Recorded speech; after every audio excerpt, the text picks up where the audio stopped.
For many years, I've studied fascism and the ideologies of the far right. I've discussed them many times, but have yet to come across the person to argue in their favor.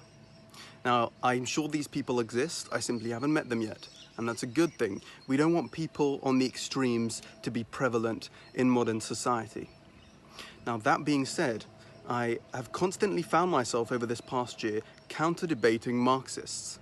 So I want to talk about one of the core ideas or beliefs of the Marxist ideology, which is that life is a materialistic struggle of the classes, played out as a zero-sum game. Now, the zero-sum view states that one's gain is necessarily another's loss, and the zero-sum ideologues' approach to reducing inequality, say in the economic realm, would be as follows. So imagine all these groups, you label them A to Z, and naturally an economic hierarchy would have evolved where some letters are at the top, some letters are at the bottom, and some are in the middle.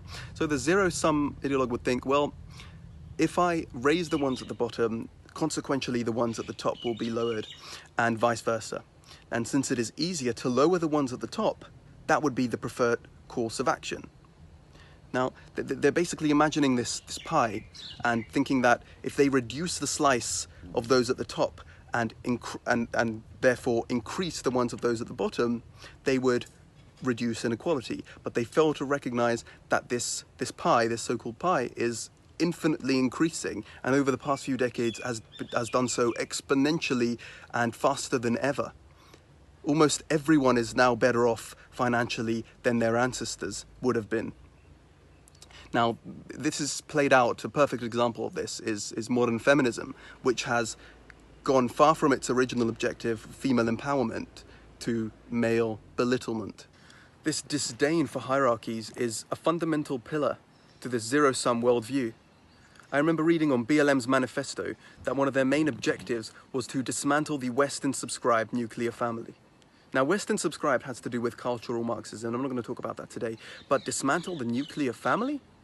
That's not an original idea. Engels wrote about that extensively, and both Marx and Engels wrote about it in the Communist Manifesto. They see the nuclear family as a function of capitalism, a passive acceptance of a hierarchical structure in its simplest form. Now, say that were true. The only way I can think of that would be viewed negatively is if you have this zero-sum view of the world, that hierarchy must equal tyranny. See, they envision this world where, given everyone had the same resources and environment, you would achieve complete equality. Now, not only is this not achievable on a societal level, it isn't even achievable on a familiar level. Look at siblings, raised in the exact same environment, given the same resources, and more often than not, they turn out to be remarkably different by every metric. Now, another problem I have with this worldview is the us versus them mentality. The isolation of those at the top and the rest. It's done by using broad terminology like BAME. How broad is BAME?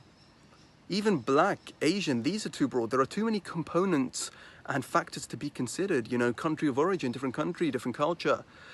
Migration generation, different generation, perhaps different goal. What about LGBT+? How broad is that? How are L and G put in the same category as T? It's basically saying LGBT, anyone who isn't straight. Now, it is true, there are people, as few as there may be, that every experience in relationship they have ever had has been zero-sum. But the vast majority of us experience positive sum interactions every day, whether it's with our friends, our family, or partners. You know, think of sex. It can be both zero or positive sum. Prostitution is taking advantage of one's desperation for money or sexual gratification or intimacy. You take this, I take this, you take this, I take this. But the same act in a partnership or a marriage or relationship would be a giving and receiving of mutual gain.